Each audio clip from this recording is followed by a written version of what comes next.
guys, Seth Fuller, your favorite lawyer and your favorite MMA judge here. Wanted to follow up on my last one. Obviously, got a lot of traction. I appreciate everyone's support. The support was way more overwhelming than the small bit of negativity I had. And so I appreciate everyone who reached out, commented, reached out to me. It was much appreciated. I wanted to follow that up, of course, ride my wave of viral popularity and talk about judging itself and just the overall problem with MMA judging.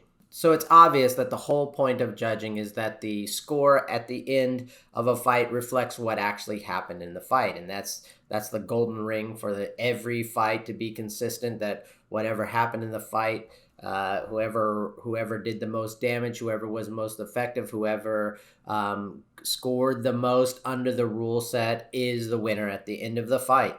So I'll start with maybe something that seems hypocritical because there's a lot of perceptions about the 10-point must system that's currently being employed to judge MMA fights. And I will start with one important caveat. I don't think we have a terrible system. I do think the general winners of most fights are being rewarded with the victory, and I think the losers of most fights are not getting the victory in almost all fights.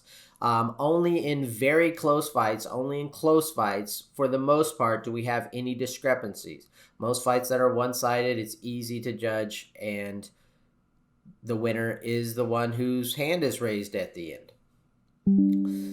Now, I think that it's very important to say that this "don't leave it in the hands of the judges" is a terrible defeatist attitude. Of course, you should try to finish. Of course, you should try to submit, knock out, or TKO someone.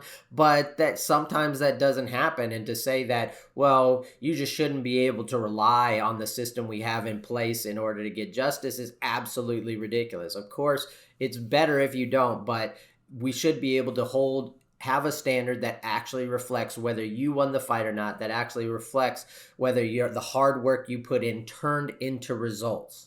And I think for the most part that is happening, but it is those close rounds that people seem to have problems with. And having been under the rule set for the last, 10 years plus, I will say that I can't say that it's a perfect system, and I can't even say it's a great system. I think it's a good system. And so today I'm going to talk about the main problems with the system, and then at the end provide some solutions and talk about that. So first off, let's start with the main problems. Well, everybody knows the main problem is that the scoring system was based on boxing, right? And it wasn't made for MMA. We took the boxing, which the commissions were already doing, and they just transferred it over to the MMA fights. And that's because there has to be a winner, and mostly that's from gambling and the pay structure of prize fighting, which was already in place for boxing. And again, we used to just call it prize fighting. So the prize fighting structure and the gambling combined make it that we need a winner, and the system we had in place to determine those winners were the boxing system. So as with momentum in almost all things human, we just took something that we thought was already okay and tried to fit it onto this other thing instead of just revamping and starting from scratch. That is something that people in power generally don't want to do. They want to do the easiest thing. They don't want to listen to new ideas. They're scared of what those new ideas will bring. And so we just fit this other thing on here. And so like with any judging system, one of the main problems is we're trying to turn the subjective judgments of somebody, how hard someone was hit, how well they did, who won that exchange, all of that stuff into objective judgments, trying to narrow it down, because if you have objective judgments, you can both determine who is good and bad, and you're going to be able to predict scoring, and things are going to be more uniform. But in actuality, all those things I just described are not the problem. They're the source of the problem. So what are the actual problems then? Well, in my opinion, having done this a long time, there are three main problems that I personally see that come from this transfer from boxing to MMA that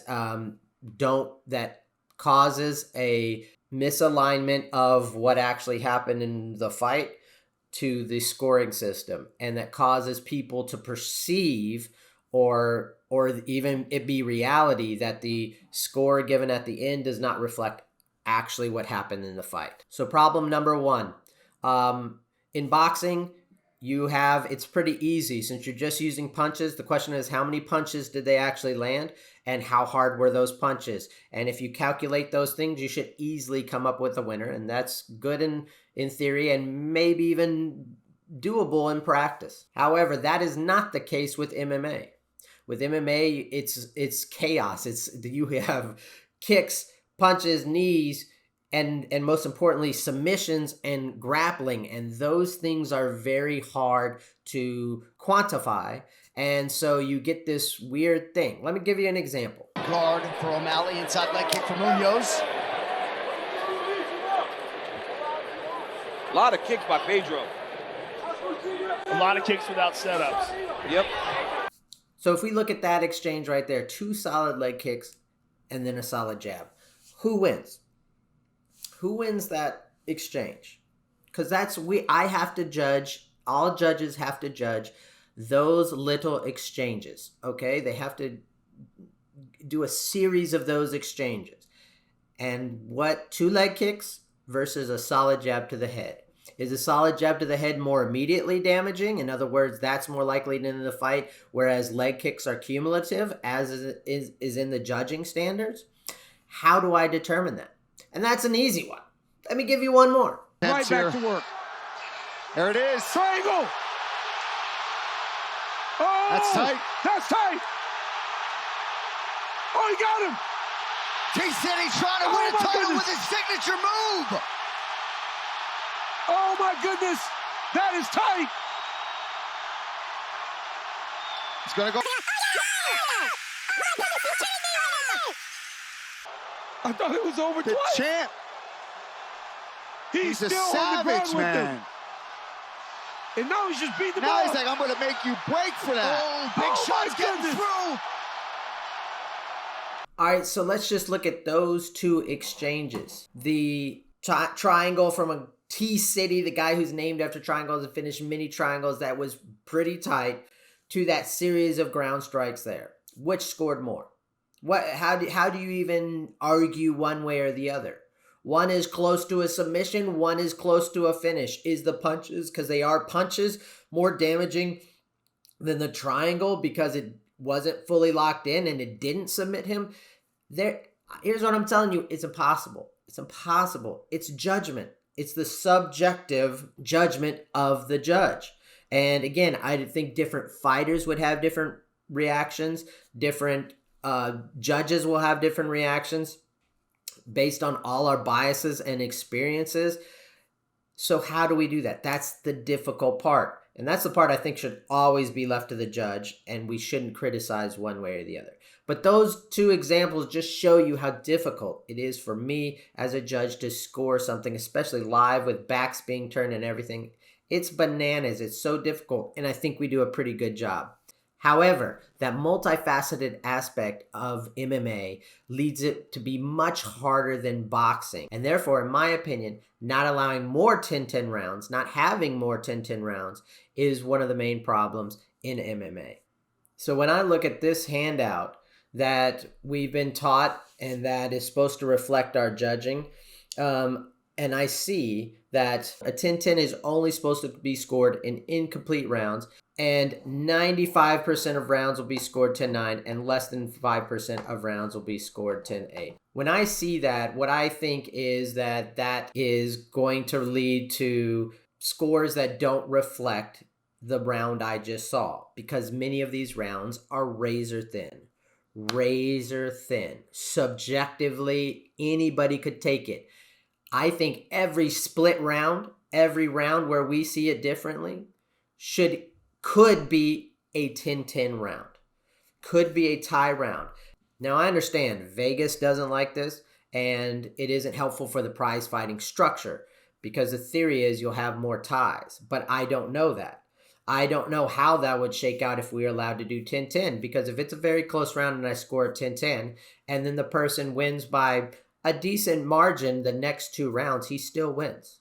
If I score 2 10-10s, and then the third round, one of the fighters surges and does more damage, then that fighter wins. So I'm not sure that perceived problem is an actual problem, but in my opinion, not having 10-10 rounds is a big problem because everybody can say rounds are razor close. You see commentators who are watching cage side say, man, I wouldn't like to be that judge. When you look at those exchanges that I just showed you, and a round is made up as a series of those exchanges, and I'm supposed to judge whether Brian Ortega won from that triangle or whether Volkanovski won from that ground and pound, assuming that all the round goes exactly like that, that's putting me in a position of subjectivity, and therefore a 10-10 round would be better off than me just inserting my subjective opinion on who won.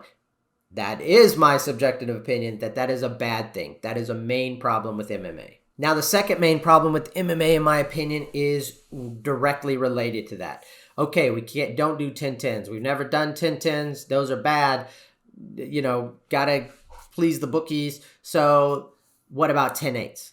That would create more of a deficit of a score. And so the second problem is the way 10-8s are treated. Again, I'm going to pull up this scoring ladder that shows that 95% of rounds will be scored 10-9 and less than 5 are scored 10-8. What that does is create a huge variation from the 10-9 rounds. If 95% of rounds are 10-9, then that means a 10-9 is a one-punch deficit because we're not allowing 10-10s. So a lot of times I'm judging based on a one punch or a one submission or even, again, a control advantage. I'm giving him a 10-9, so that's a 10-9. And also a guy who wins by 30 punches, but the other player is still fighting back and it's not one-sided, but he won by 30 punches. Those two are both 10-9s. That will lead to a score that does not reflect the entire fight. And that is a problem, and we know it is a problem, and we've even tried to fix it, which I'll discuss in a minute. So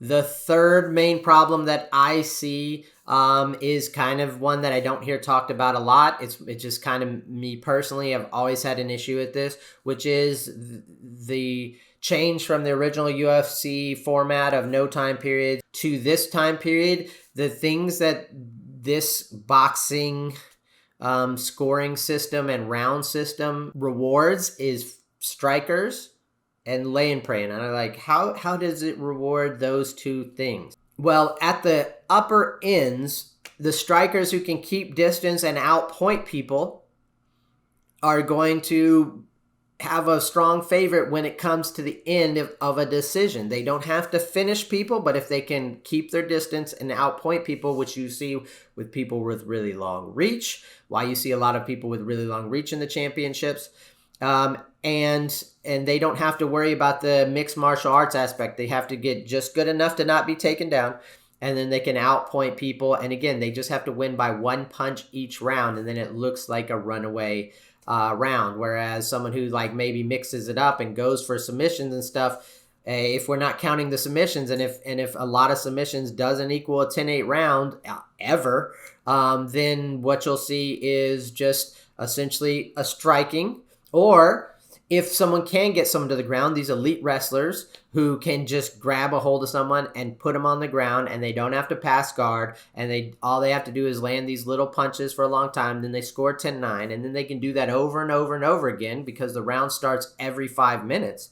The strikers are getting stood up every 5 minutes, and the grapplers are being stood up every 5 minutes. But if you're an elite grappler that has an elite wrestler that has the wrestling edge, you can get someone down, and then all their submission attempts and guard work in the world generally under this rule set is not appreciated. And therefore, all they have to do is get you down, land some pity pack strikes, and win each round.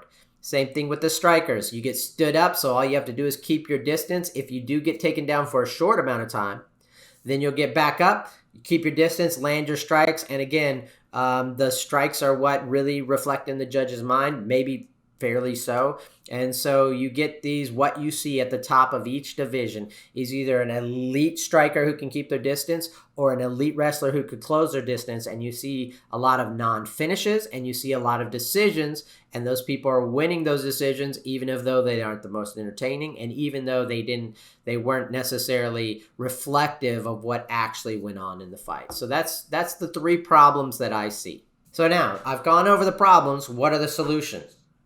Well, obviously, some of them are obvious. More 10-8s, duh. Obviously, if you had like 60% 10-9s and 40% 10-8s, that would be more reflective of what we're actually seeing in these fights. And we kind of were headed towards that way. And I'm telling you, this was a conversation that was being had. This is the most practical solution because we're already working on it. But we've been working on it for 10 years. It was an issue when I came in. It was something that I championed. But I'm telling you right now, inside baseball, there is no doubt the pressure put on us judges who are supposed to be contract workers and have an independent judgment. The pressure put on us not to give 10-point rounds is tremendous. And when they hand out things like that scoring ladder that says that only 5% of fights should be getting the 10-8, then that is pressure. I got that going into the UFC. So you think me as a judge want to score the 10-8? By the way, this is completely unfair to new judges because a judge who's been here a long time, Sal D'Amato, is going to be much more comfortable disregarding that piece of paper and saying, no, I'm going to give 10-8s in 20% of the fights. I'm going to give 10-8s where it is more decisive than a 10-9. They're going to feel more comfortable doing that than the new judge like me who comes in and who's going to get roasted by one of these commentators or all of these journalists if they just give the 10-8 round that Sal D'Amato would give. So I think that is the solution to the problem. But honestly, lately, we seem to be going backwards with that. And at the very least, we have stalled on our 10-8 rounds. This was a discussion. During COVID, officials had these Zoom meetings where we were discussing this with a lot of the experts, the people who make the rules and everything. And pretty much the whole discussion was more 10-8 rounds. And now they hand these things out. I mean, it's just not backed up by all of the commissions. And when it's not consistent, that's the thing that the media is going to cling on to, which is like this inconsistency. Well, this guy's giving 10-8s. What is he doing? Well, maybe he should be giving 10-8s, and maybe that's what we've all been discussing, but the pressures against us are preventing that, and that is affecting these fighters and their efforts. Secondly, more 10-10s. This is impossible because of gambling and because of the fighting, the prize fighting pay scale, even though I would say that I don't think it will practically lead to more ties. I don't think it would lead to less split decisions, but I do think it would be reflective of the actual what we're seeing. However, that's going to be impossible. It's never going to happen. And if I'm going to put something forward that is impossible, I might as well revamp the whole thing, which is where my solution comes in. And here it is. I've thought a lot about this. I put a lot of thought about this. A Pride style round system with a similar scoring system, slightly modified. I know, holy crap, we're just going back to Pride? Dude, what are you doing? No, so essentially, we would have one 10-minute round, two 10-minute rounds in championship fights, and then a final overtime round. Doesn't have to be overtime. But essentially, this first round, this 10-minute round, would be scored as either a 0 or a 2. What do I mean by that? It's either going to be a tie or it's going to be a decisive victory. So if after that 10 minutes, one person has what would be a 10-8 score now, and again, I'm getting rid of the 10-point must. I don't understand it. I don't even understand why boxing has 10 points when they only use 3 of them max, 10-7. Why not do it 1, 2, 3? Anyways, getting rid of that, it's either a 0 or a 2. So at the end, if they have a 10-8 round, they get 2 points. At the end, if it's a 1-point round, what we would call a 10-9 now, 0 points. They are tied. Okay? So there's 2 possible scenarios here. One is an overtime system, whereas if you get the 2 points, it's over, you win, congratulations. If you get the tie, you go to an overtime round that is scored like a normal round. So those are the 2 possibilities, mandatory or optional. I really don't have a preference. I think they could both work. So in the mandatory third round, essentially you'd have a tie score or a 2-point deficit that the person would have only 5 minutes to come back in. The loser, the person behind, would have only 5 minutes to come back and score a knockout or a submission. It would all be open scoring. Regardless of if it's mandatory or optional, it would all be open scoring. You would know at the end of the round. Of course, if it's optional, then you would know because then the fight would be over. But even in the mandatory, the 2 points would be scored and told to that person. So the person on the losing side who just got dominated for 10 minutes would have 5 minutes to come back and to score a submission or a choke, and that is a 1-point round. The 5-minute round is not a 2-point round. It is a 1-point round, and so again, either it's a tie, and you get that third round, and whoever wins that round wins, or it's a dominant show, and the other person has 5 minutes to do their thing and knock them out while the other person knows they're pretty much winning. That's going to be very difficult for them, but perhaps they can. And again, we can still have penalties for not engaging and all that if you think you've won the round. So both of those things are possible. I think the optional, the overtime scenario is probably going to make people less mad. It's going to cause less of one fighter running away and not engaging while the other fighter does their best to finish it. But maybe that's what we want. The one thing I would like the commission to consider if they were going to put something like that into place, or whoever's putting it into place to consider, would be that whether or not we'd have stand-ups at all in the first 10 minutes. You hear Joe Rogan talking about this constantly, and some people think that standing them up is unfair to a grappler or a wrestler, and I kind of agree with that, but I also want fights to be exciting for fans, and I want people to work for finishes. So one possibility is they could not be stood up in the first 10 minutes. But if you don't do enough on the ground, enough damage, you're going to catch a tie in the first 10 minutes, and then it's going to be stood up, and then the last 5 minutes is applied just like the UFC rounds are applied now. If you have no action, take them down, and there's no action, you're going to get stood up. This gives these strikers the chance to, if a wrestler was just imposing and not finishing, it gives a striker a little more chance. Now, Joe Rogan would probably be mad at that because in the second round, you're giving the striker the advantage, even though they didn't deserve it or earn it. But that's, again, I'm not sold on that idea of no stand-ups. I think we could do it just like we do now. Just change that 10-minute round, give these grapplers and submission artists 10 minutes to work with, give these strikers who are slow starters 10 minutes to work with, and at the end of the 10 round, judge whether or not they have been completely dominant or whether we should go to a third round where you have to prove your mettle. I think that would solve almost all of the 3 problems that I gave.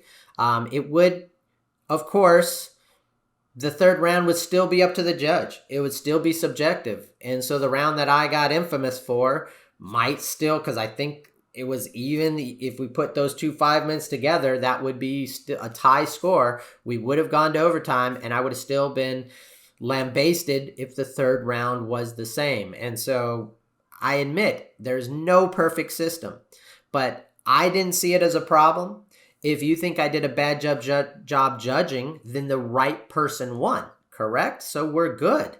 So hopefully that will continue to happen even under this new system. But a lot of these strange decisions, the one-sidedness, the split decisions would kind of go away. You would have almost no split decisions as far as round for round split decisions. It would just be a split decision based on that third round alone. So I think it would clean things up. It would make things a lot better, and I do believe it would make it a lot more exciting and also shorten those fights that are one-sided, that we don't need to see someone get their butt beat for a third or fifth round, because again, in the championship fights, we would have 2 10-minute rounds where each one, so the first one would be scored by 2 points or a tie, and the second one would be scored by 2 points or a tie. And so if it was one-sided, then the third round would decide. If it was one-sided and even, then the person who was one-sided in the first round would win, and we wouldn't need a fifth round, or the other person would have to come back in that fifth round and get a submission or a finish. So that's my perfect score. Seth is the king scoring round. And I, if you have any questions or comments or think I'm dumb or whatever, it doesn't matter. Please be constructive, but leave your comments here. I do try to answer them all. I appreciate everyone. Again, the positive was so amazing. I had people reaching out. It was great. And if you watch this video, that's awesome. If you want to subscribe or like, then do it. But if not, I thank you for watching this anyways, and y'all have a good one.